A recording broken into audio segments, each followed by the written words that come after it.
Hi, everyone. Welcome back to the Change Your Mind podcast, where we explore personal development, spirituality, and science. I'm your host, Kris Ashley. I'm really excited for my guest today. He's got a PhD in psychology. He's a doctor of chiropractic, but he's also really into conscious leadership. And as many of you know, I'm launching the Leadership Academy with the Los Angeles Tribune. So I feel like we're very aligned for a great conversation. First, a couple quick announcements. Head over to the links in the show notes. You're going to find a lot there. You'll find ways to connect with my amazing guest. You'll find ways to connect with me. You'll get updates on all my projects that are going on, find courses, coaching, free downloads, a way to sponsor the podcast. And as always, this podcast is part of the Los Angeles Tribune Podcast Network. We are doing amazing things in the personal development realm. Massive events pretty much every month. I was just on stage with Dean Graziosi, speaking of leadership. He's amazing. And Joseph McClendon and Jim Quick. So come be a part of it. We're doing some really big things. What if the one thing keeping you stuck is the way you think? Welcome to Change Your Mind with Kris Ashley, the podcast where science meets spirituality and mindset becomes your most powerful tool for transformation. I'm Kris Ashley, author of Change Your Mind to Change Your Reality, trainer, speaker, and lifelong seeker. For years, I battled trauma, depression, anger, chronic illness, low self-worth, and the weight of old stories. Until I discovered how to rewire my mind, reconnect with my divine nature, and consciously create a new reality from the inside out. This show is here to help you do the same. Each week, we explore the intersection of personal development, spirituality, and science, diving into topics like healing, emotional mastery, entrepreneurship, resilience, and the quantum nature of reality. You'll hear powerful stories, gain practical tools, and real conversations that will help you change your perspective, get unshakable confidence, and live the vision your soul has always known is possible. Whether you're navigating a major life shift, building your dream business, or seeking deep healing and alignment, you're in the right place. So if you're ready to break through, take back your power, and create a life on your terms, this is your moment. Let's break free from the patterns that hold us back, awaken to who we truly are, and rise. Your transformation starts now.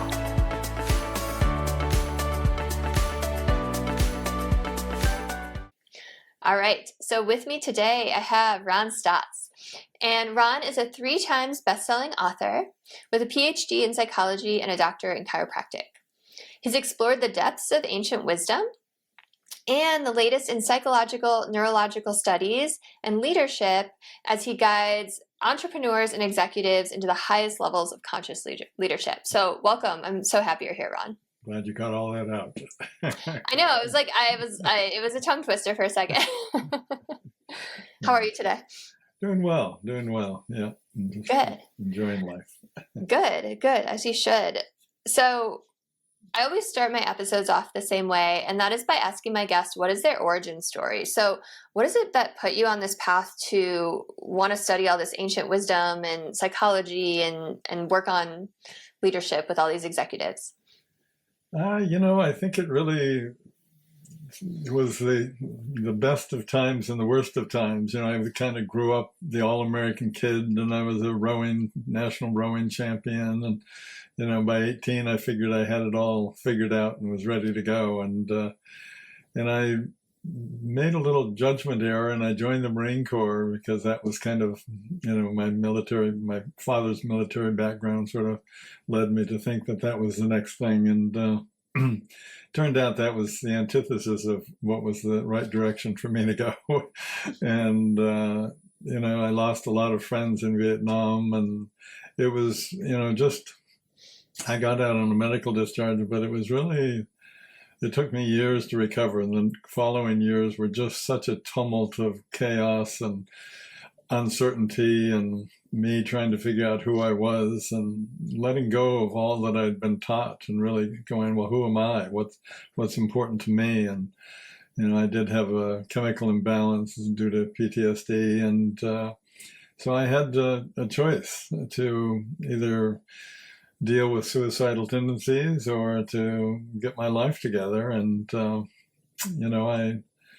I chose the path of who am I? What am I capable of? And that was the beginning of my journey, which was quite contrary to anything I had done in my life. And but that journey took me quite literally in the depths of who I am and the awareness of who I am, and just then had tremendous spiritual experiences that allowed me to recognize the potential that we all have, and just as I figured it all out for myself, I began having people ask me to help them figure it out for themselves, and that empowering others became really a great interest and enjoyment to me. So here I am, 45, 50 years later. Thank you for sharing that. I feel like war is one of those things that we all know is horrific, but I can't, I'm sure like no one can even properly imagine what it's like to go through that, especially to lose friends. Worse. It's Yeah. how human beings can even conceive of still being engaged in war is beyond me, really is. Yeah. Yeah, it is horrific, and it's crazy that there's still wars going on. And I'm glad that you're one of the people who made it out. I know people who a guy I went to high school with took his own life after Afghanistan, and like I mean it happens a lot. So that's really great that you made other choices and were able to. So what was like that first pull? Because you talk about how you studied a lot of like ancient wisdom and you had spiritual experiences. Like what was the first thing that kind of set you on that path? You're going to the heart of it here, not probably aware of that, but I be honest with you, had decided to commit suicide. I just didn't know, it wasn't a dramatic thing. It was just like I didn't see another choice for me. I didn't know how to move forward in life. I had lost my wife and custody of my two kids, and just, it was complete loss. And so, I hiked into the woods and spent a couple of days preparing myself and deciding whether that was the best option for me, and decided it was. And when I woke up the next morning, I was sitting on a big boulder. I had a large hunting knife in my hand, and I said, God, if there's anything you want to mention at this point, it'd be a good time. And there was just the silence of the forest around me. And so I took that large hunting knife and thrust it full force towards my heart. And as it was penetrating the skin, I literally dissolved in a white ball of light, and was experiencing, no sense of body, no sense of the place where I was. It was just this white ball of light and a deep sense of the perfection, the oneness of the universe. I felt like I'd just been immersed in just this enlightened moment. And trust me, at that age, I had no idea what any of that was. And I'm not sure how long it lasted, but when I came out of it, the knife was quite a long ways away. I must have had thrust it the other way. And I knew I had purpose. I didn't know what that purpose was, but I trusted the perfection of the universe that I had experienced, and went and lived on an island for 8 months and kept my feet in a wood stove and walking on the beach and reading the Bible and anything else I could find. And I think that's really where I began to discover the power of breathing, the power of silence, the power of being present, and began my inner journey of really discovering who I was. And that journey still goes on today, of course, but it's about becoming self-aware. It's about becoming emotionally intelligent initially, and then it becomes more okay. And what's that definition of self continues to expand as you quiet the mind and explore the silence and journey into the light, and recognize that you really are at one with all of existence. And in those higher levels of consciousness, you begin to explore higher intentions, like how do I create a more conscious and caring world? And so that's what I'm doing.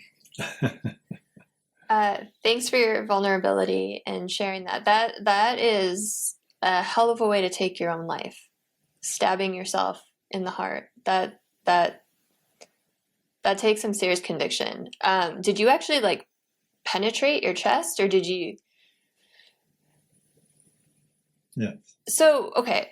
I don't know. I mean, I was a very big, strong kid. I really was. And Yeah, you sounded like it. how I stopped that, how that thrust was stopped, is way beyond any physics that I understand.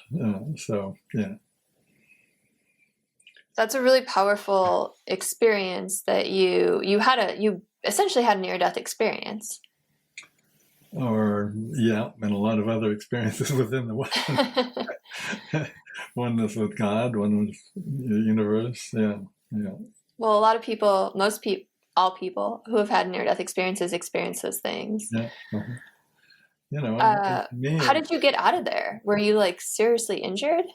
No, I wasn't. You know, I was bleeding, but no, I wasn't. And I realized that okay, I've been guided here. I came for what I was looking for. You know, whether to do that or not, and so I just hiked Got a out. message.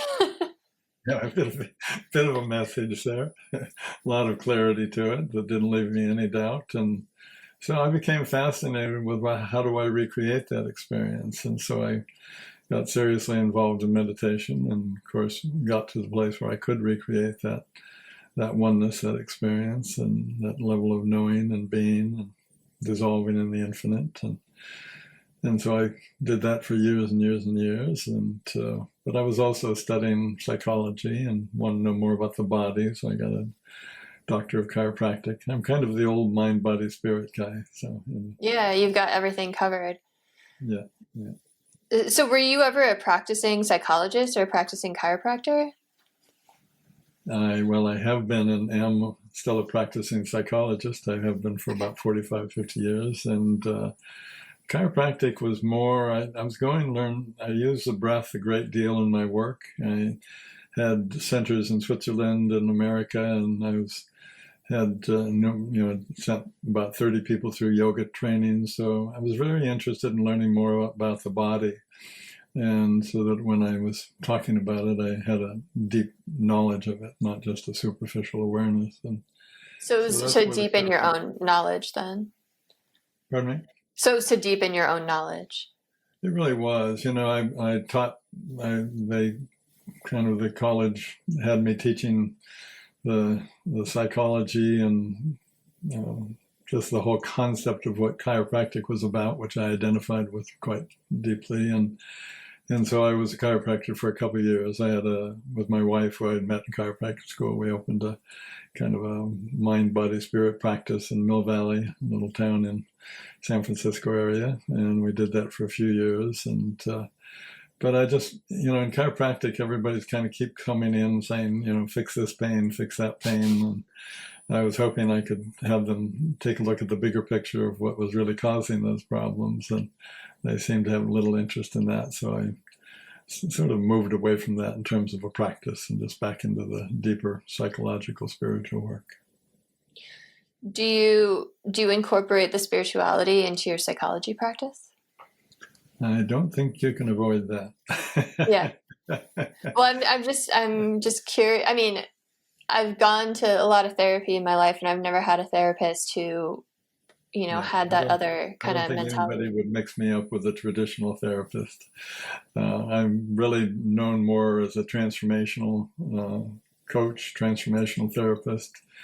My work really takes people down to the core of their being and helps them retrace and heal all their childhood issues. And really the goal of that is, we came up with a program for getting love as an infant because we needed that love to survive, and we needed that connection, and we wanted love more than anything else. And so we opted for getting as much love as we could by trying to be whoever anybody else wanted us to be. And we gave up a lot of who we were just to be that person who got acceptance and love. and we left a lot of ourselves behind in that process. And so in my work, I help them remember, regain, and reaccess, reintegrate, and really become that confident, authentic self that they're meant to be. And that's where they really discover how to create the success and fulfillment in their life that they want. Beautiful. I love that. What kind of therapy modalities do you use when you're doing all that? The simplest I could find on my own journey. First of all, just getting people to breathe again is the biggest challenge. So I can get them to breathe and ask and answer questions. That's going to begin the journey. I use a lot of sentence completion because they have to breathe into and say and complete the sentence. And when they do that, that engages the right brain, which puts them in touch with their emotions, and the breathing puts them in touch with their heart and their feelings. So all of a sudden they're engaging and recognizing, accessing awareness and knowledge that they didn't even know they had. And that's what takes them into the deeper levels of healing. They reconnect with that inner child and reparent that child and reconnect really with all aspects of who and what they are. And it's that, I mean, a lot of the people who come to me are in leadership. And so initially they might want to, they're a CFO and they might want to become a CEO, or they want to make more money, or whatever that outer goal is. And they quickly learn that really the biggest challenge I see in leadership today is that they're looking outside of themselves for things that can only be found within. And so I share with them and guide them into how to access themselves, and as they evolve in life, to continue to look deeper and access even more of who and what they are. And that takes them fairly quickly beyond that sense of self, that ego-oriented sense of self, into a broader sense of self that includes others, connects them with others, the world. And that takes them into developing a higher intention that really includes serving and supporting others. And even as a leader, their leadership role becomes one of, okay, how do I bring out the best in everybody working in and around me? And in doing that, everybody becomes more cooperative, collaborative, productive, and profitable. So it all works. Yeah, I love everything you said, because I feel like so often people think leadership is about like commanding others, but it's really about like commanding your own mindset first, right? And certainly initially, you have to. I mean, it's just back to that getting love as a child. A lot of leaders really they're very smart, and they got attention, they got acknowledgement and love for being smart, for doing well in school. And that got them into the right university, and that got them into the right job.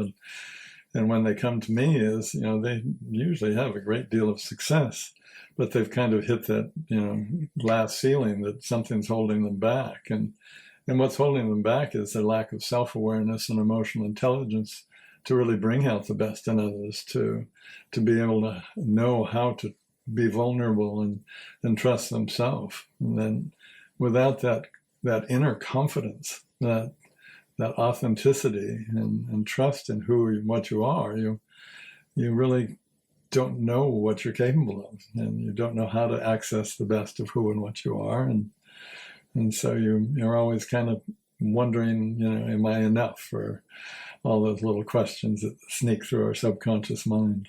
But as you shift all those subconscious, all that 90% of our brain that we're not even aware of, that dominates and controls our life, as we shift that more into conscious mind, then we can really, in the quietness of our mind, have a mindset that allows us to access, quite literally, neurologically, the best of who we are.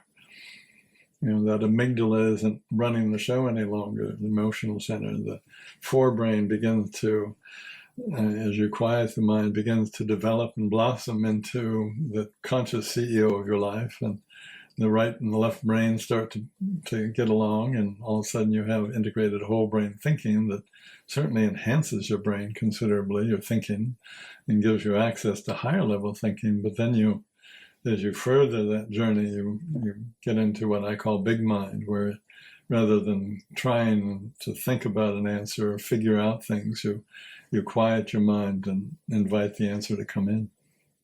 So do you do meditation with these people too? Oh, you might mention that, yeah. Are they surprised because they come to you Sneak it in there. because they want more money, they want that bigger title, and you're like, all right, we need to talk to your inner child, we need to meditate, we need to breathe. Like, are they ever like thrown off? Well, I do it very subtly. They tell Okay. me. I don't ever tell anybody anything. My job is to breathe and be present and curious. And from that, I watch my guidance kind of allow them to discover what they need and who they are. And they get very excited about that because they recognize, oh, that's where all my blocks, limitations, saboteurs, and everything comes from. And as they learn to empower themselves, literally rewire their brain neurologically, they all of a sudden have a whole different life, a different mindset. Yeah, absolutely. I mean, you change your thinking, you change your life, right? Yeah, literally. Yeah, and there's so many different modalities around coaching and somatic healing and therapy and all these things that like really kind of do the same thing, right? It's like get rid of these blocks, these limited thoughts, these, this inner voice that wasn't even yours to begin with, that all these things are holding you back, and like so many people aren't even aware of, right? It's hard to be aware of what's holding you back. They're not at all aware of. So my job is to help them become aware and to stay aware and to learn to evolve. Most people are kind of stair-stepping their life through comfort zones that really are limiting and killing them eventually.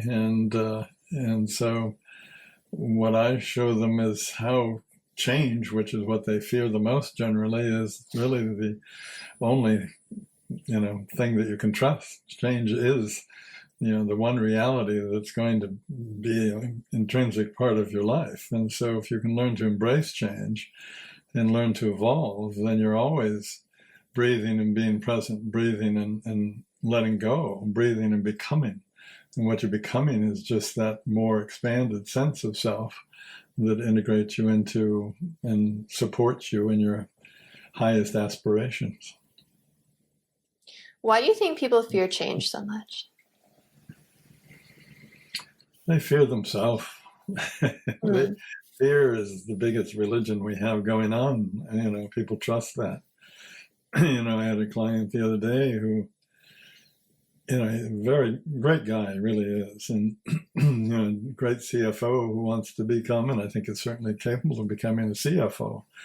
But due to his childhood, he had some very serious concerns about ever letting go, about not getting, not controlling and using his left brain to logically figure everything out. And, what he recognized was that due to his alcoholic father, his father's addiction to alcohol was matched by his fear of letting go of, trusting his left brain and feeling like he was in control.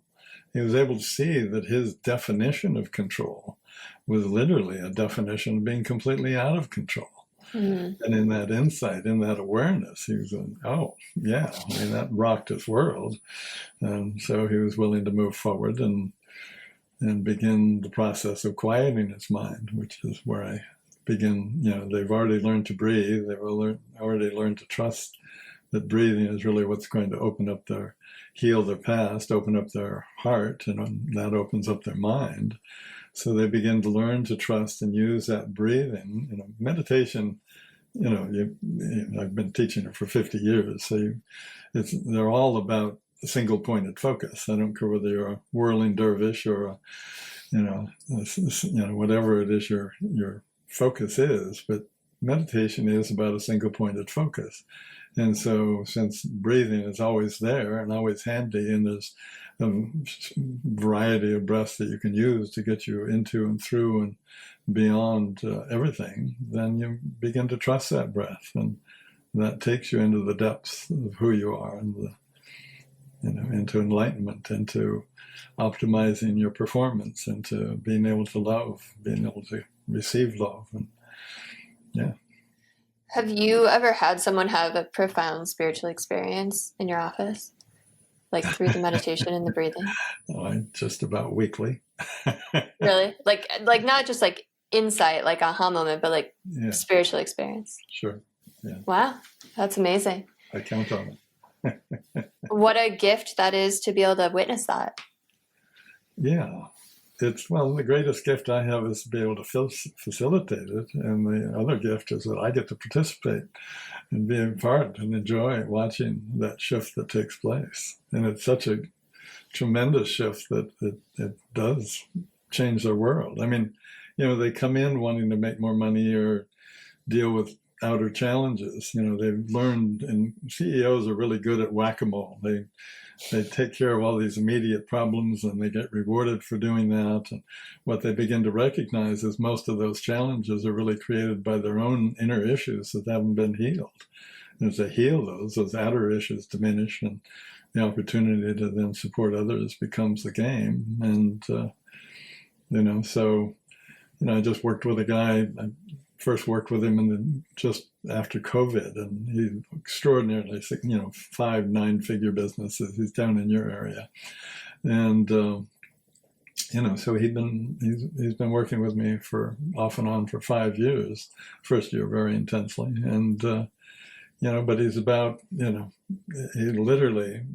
he's got these international businesses that are all now just blossoming on levels that he never anticipated because of the transformation he's gone through and the way that he's supported others and the organizational development that came out of that. And so he was, again, about to go into this new expansion.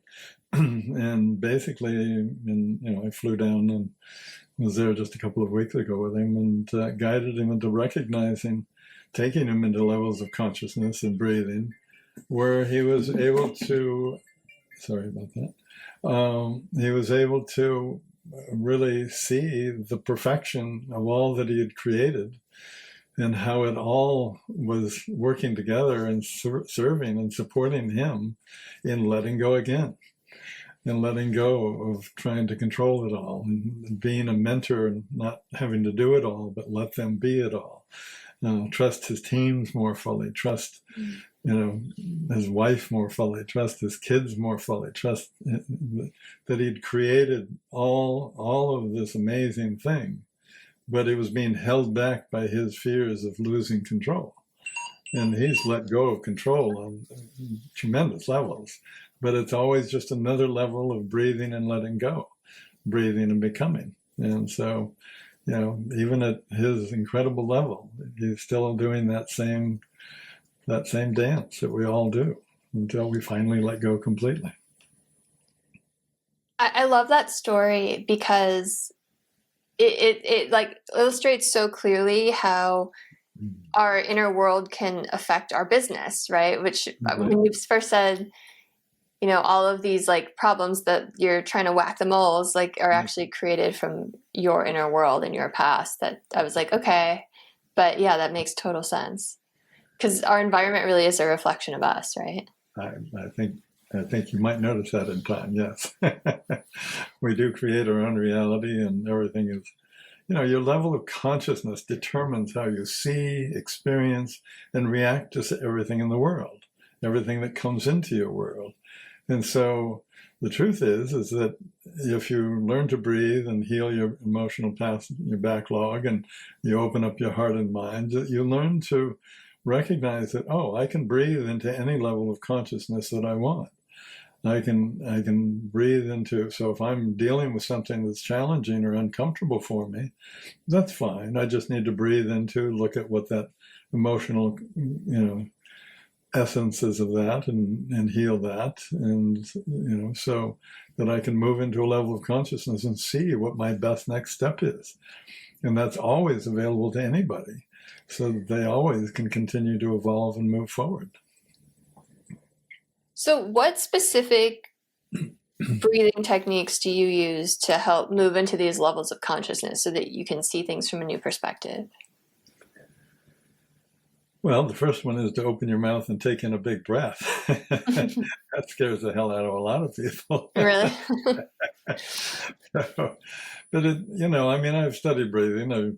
All the different aspects of it for years. So I've narrowed it down to, if you want to just, most people are going through life with their foot on the gas pedal, and that's gotten them the success level that they're at.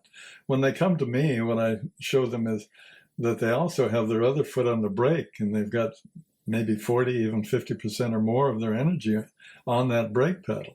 So they don't need to push harder on the gas pedal, which is their initial temptation or thought about it. They just need to heal and let off all that controlling their emotional backlog that, as my mentor Joseph Campbell said, you've got to, I never say it correctly, but anyway, you've got to enter that cave you fear to enter, and to find the treasure that you seek.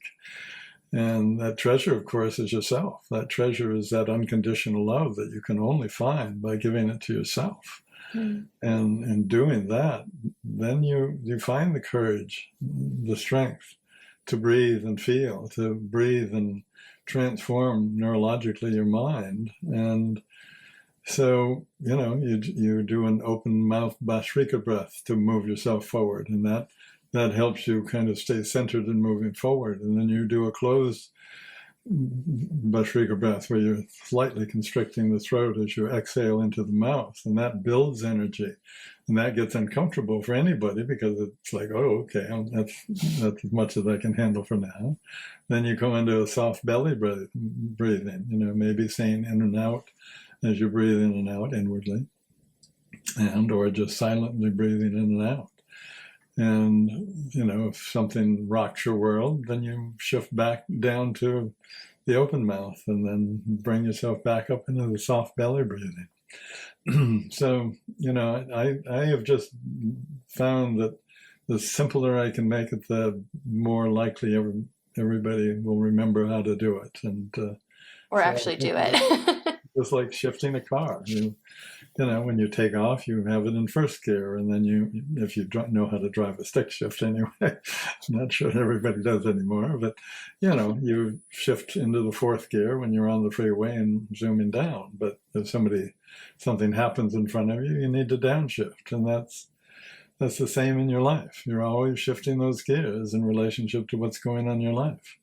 That way, you're always supporting yourself and evolving, moving forward, and staying present.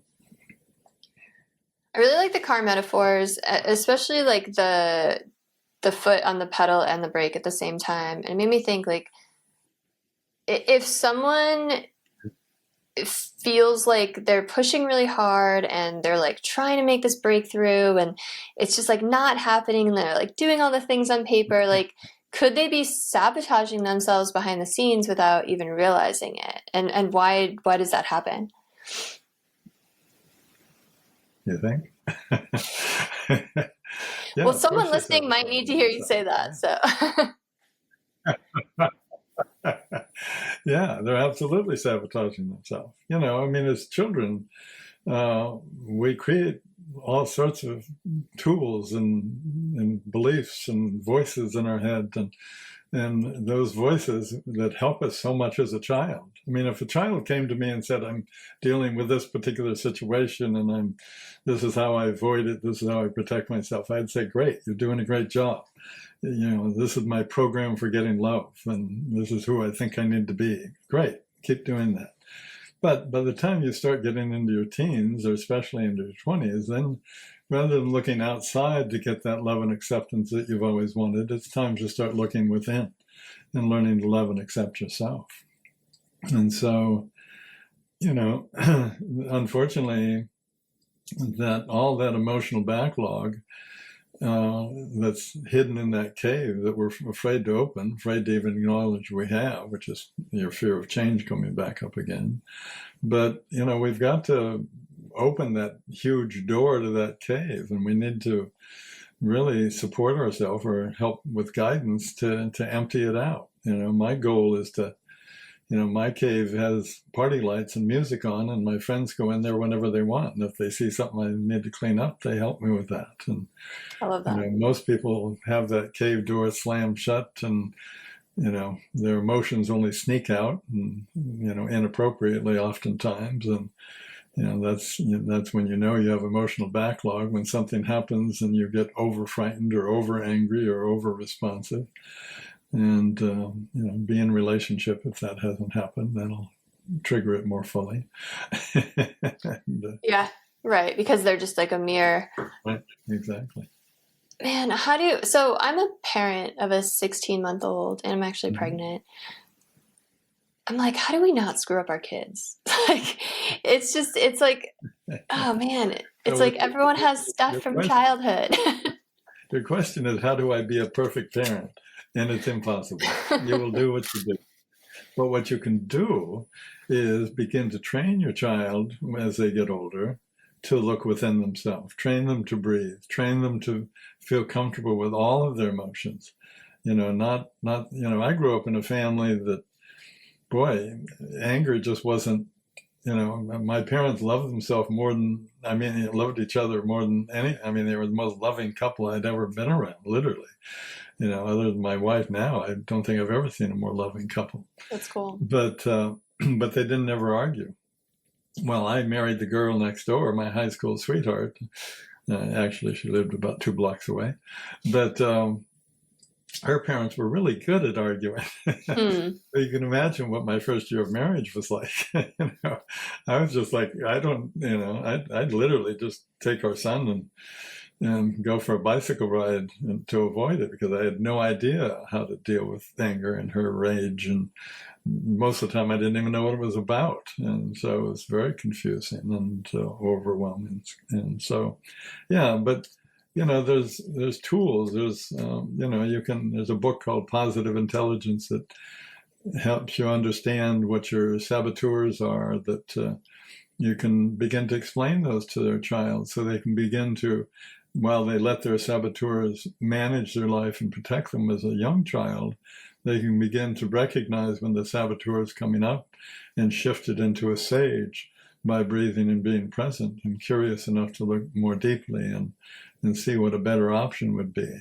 So while your saboteur might rattle on for days and months or ever, dominating your life, when a saboteur comes up and you're more present and aware, more conscious, then you catch it and move it into a sage mode of being curious and present and, looking for how you solve. The truth is, and again, the higher consciousness you're in, the more easily it's seen, but everything that comes into our life is perfectly designed to support us in our growth and opening up our heart. But, if you're afraid or you haven't healed your past, then you don't see that. It's scary and you're closed down even more. So you want to really support your child in getting in touch with being emotionally intelligent, being self-aware as they that's going to shift as they get older and older. But certainly by the time they're in the mid-teens, they should have a deep understanding of their mind and how to quiet their mind. If you can't quiet your mind, if you can't stop thought, then you're not in control of your mind. And your mind, that subconscious, that rattling around noise is in charge of you. So, teach them how to meditate, teach them how to breathe, teach them how to focus, empower them to be who they truly are, even if it's not who you think they should be. My father, I think I was in my 30s. He didn't even come to public meetings and, with hundreds of people asking me questions. And he still, when somebody asked him, what is he doing? He goes, I think he teaches yoga or something like that. It's like, I remember my mom saying about my niece when she graduated from college, oh, she's the first one to graduate from college. It's like, here I am with... You're like, I have a PhD. Well, beyond that. And, it's funny. And it's like, they just didn't know who I was. And that was part of the cost of me choosing to be me rather than who they wanted me to be. that's the difficulty with the parent. Parents don't love unconditionally unless they love themselves unconditionally. Loving unconditionally means you trust that the child can become who they are, not who you think they should be. They'll find their way in life, and not under the control of how you want them to be, who you want them to be, what you think they should do. Yeah. That give you Absolutely. a good primer. Huh? That give you a good primer. Yeah, no, that was a great answer. I love that answer. Mm. I listen to a lot of Joe Dispenza. Are you familiar? Yeah. And just this morning, I was listening to him talk about how you have that one emotion, or maybe there's more, but like that one that you like always fall back on. And I was thinking about it while you were talking about your ex-wife, where it was like anger for her, right? Do you find that to be true, where it's like we have that one thing, whether it's guilt or shame or blame or anger or anxiety, that like is kind of like our default setting that we like go unconsciously back to? I wouldn't say it's an overall truth. I would say for some people that's true.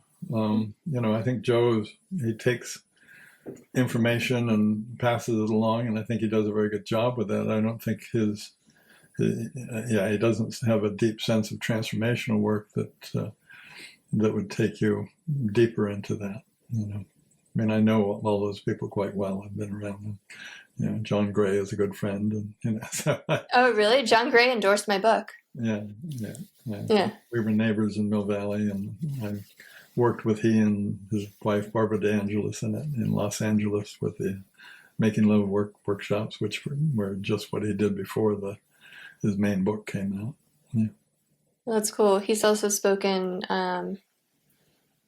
He spoke at an event I spoke at too. Yeah, that's very cool. He's a great guy. Yeah. Yeah, I guess like the circle's small, like the world is small once you kind of get out there. Yeah.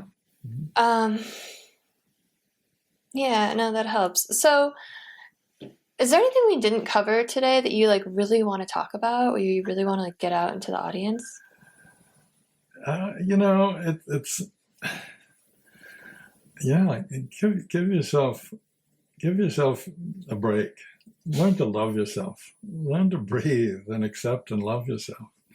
That's what you're doing here. The world is a big puzzle, and you're a piece of that puzzle, and we need you in that puzzle to help make it, the image that we'd all enjoy being a part of. And so, yeah, let go of fear.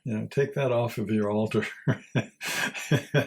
Let go of thinking that that being in control looks like managing your life and controlling everything.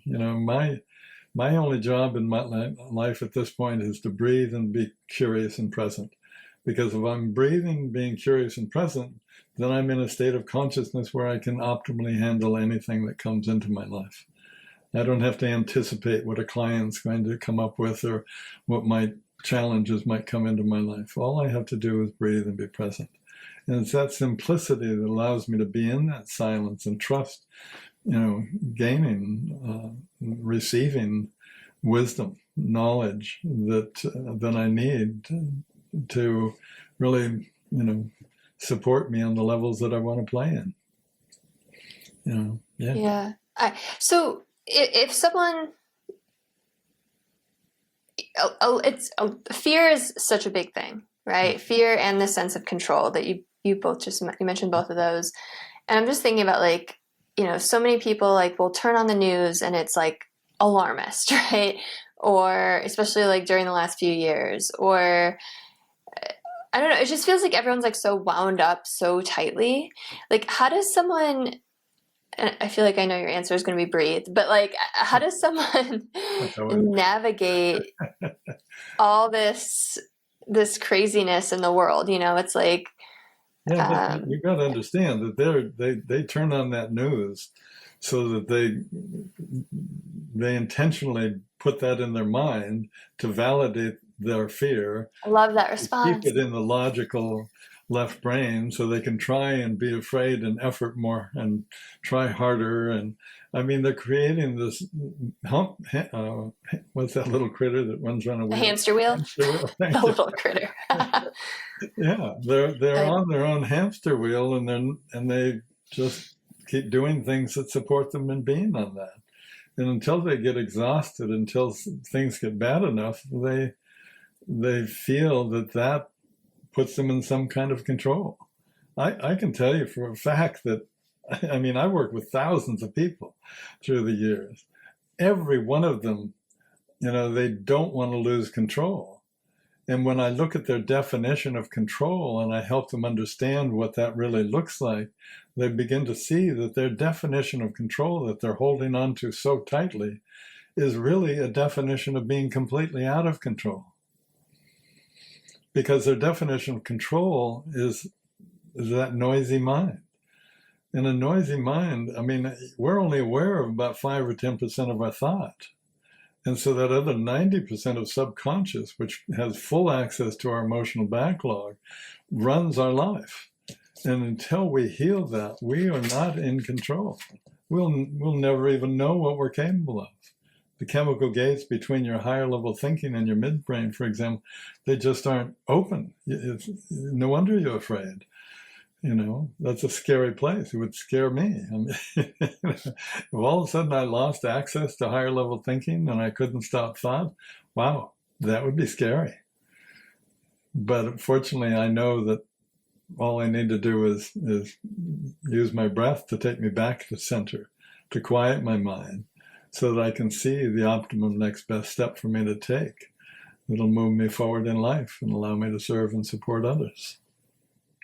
I really loved that you said they're doing those things. They're, watching the news or, getting in fights with their neighbors or whatever it is, or to like reaffirm their own stuff, their own beliefs, right?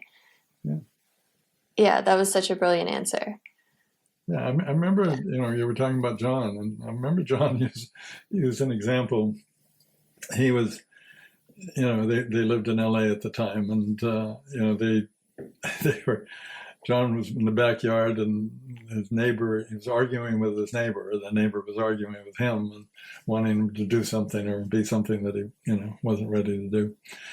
And the neighbor really got riled up, and John got a little riled up, and he recognized, oh, that's my emotional backlog coming up, because the situation was really, a moot point. It was nothing.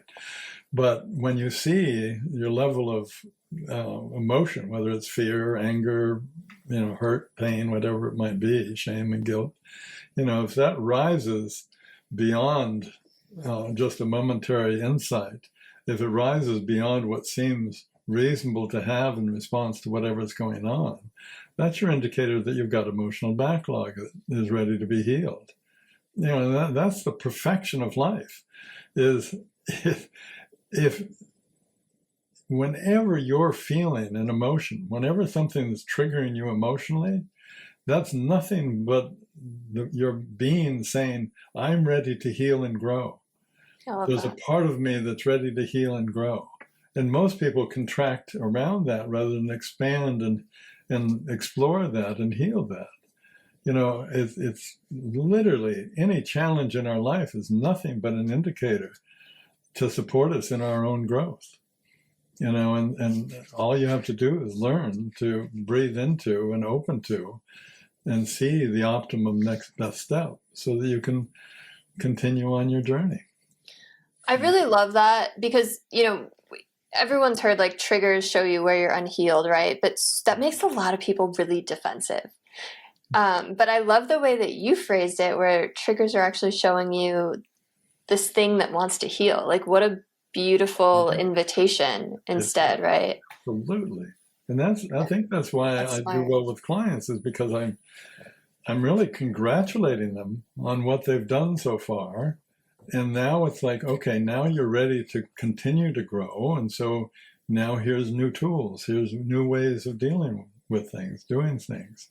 And so then when they come in, they don't feel like geez, I've screwed up my life and I'm a big mess and that. No, Yeah, there's no shame. I can, yeah. Because that's only helping them contract down more and stay in the chaos of it all. But as they begin to learn to breathe and heal, as they get that emotional backlog handled fully, or at least enough, then they begin to, when something comes up, they breathe into it. They go, oh, well, what's that? And they see the feeling, they look beneath that and see the situation or the whatever happened in the past, where it came from. Usually by that time, they just breathe into that and it dissipates. And then they expand into the person they need to be to move forward in their life into whatever they're doing, to become the leader they need to be the parent they need to be, any and all of that. So let me ask you this. If only 5 to 10% of our thoughts are conscious and the rest is subconscious, and a lot of that emotional baggage is like in the subconscious, can we heal that consciously? Or do we need to like go into a meditative state or a hypnotic state or something? There's two ways to do it. One is you go to Tibet and you meditate in a cave for lifetimes, and it'll work. That's my brother-in-law. He's literally in the Himalayas right now. I'm a big fan. I probably meditated 30,000 hours by the time I was in my late 30s. I'm a big fan of that. Or you can, come to somebody like myself who can guide you. That's all I am, is a guide. I just guide them on this journey deeper into themselves, where they can, supportively open that cave door and process and supportively process and heal. It's like a hoarder. The first, if you've ever worked with a hoarder, I have a friend who does that, and it's like, when you try and get them to throw out that first piece of paper or one of the 3,000 T-shirts they have, or whatever it is, when you try and get those first few things, to get them to throw them out, it's life-threatening to them, because everything protects them, everything insulates them, and is value to them. But as they start letting go, the more they let go, the more they let go. And at some point, you have a team of people come in and they just throw everything into the dumpster, and the person is fine with it, quite literally. And that's how it is with this. Once people open that cave door and they are vulnerable enough to acknowledge and express some of their feelings, then they go, oh, wait a minute, I'm beginning to see where all these issues are coming from. And then they find the courage, the excitement, the passion to really get in there and do the work that needs to be done. And in that it results them becoming that confident, authentic person. And I mean, it really only takes a couple of months to really make a huge shift in your life. It's not this going to talk therapy for years in and years out. It's really got nothing to do with that. You've got to find somebody who can guide you comfortably and supportively into that cave with you, and let you see what an amazing human being you truly are. Amazing. I'm sure everyone wants to work with you that's listened to this conversation now. So how do you work with people? Where do they find you? Do you work with people on Zoom, I'm assuming? Well, I basically, they would just go to my website and they could explore what I offer. There's some things there for free that they're welcome to download that might be helpful for them. But they would just get on a discovery call with me, and that's, I've had more than a few people this month say, I got more out of this call in 20 minutes than, I got that 20 years of therapy. And Wow. That's true, because, it doesn't, therapists are just, I remember when we were in Mill Valley, I had tons of therapists coming to my office working with me, and Wow. every one of them had recognized that, oh, I've got this issue that I haven't healed within myself, and that doesn't allow me to work with clients. There might be anger or shame or whatever it might be. But as they heal it, then they weren't able, they previously would have they just talked around it or through it and said, okay, now you're fine. But when they heal it within themselves, then they're not shy to really open themselves up to being in an environment where somebody else is acknowledging and expressing that fully. So, yeah. Amazing. Well, if you're listening, Ron's website is in the show notes. You'll be able to find it there. Ron, thank you so much. This has been such a great conversation. We said before we knew it was going to be, so I just appreciate you so much. I appreciate what you're doing in the world. Well, I enjoyed it, Kris. I really did. And you take care of yourself, and I'm sure you're going to be a great mom.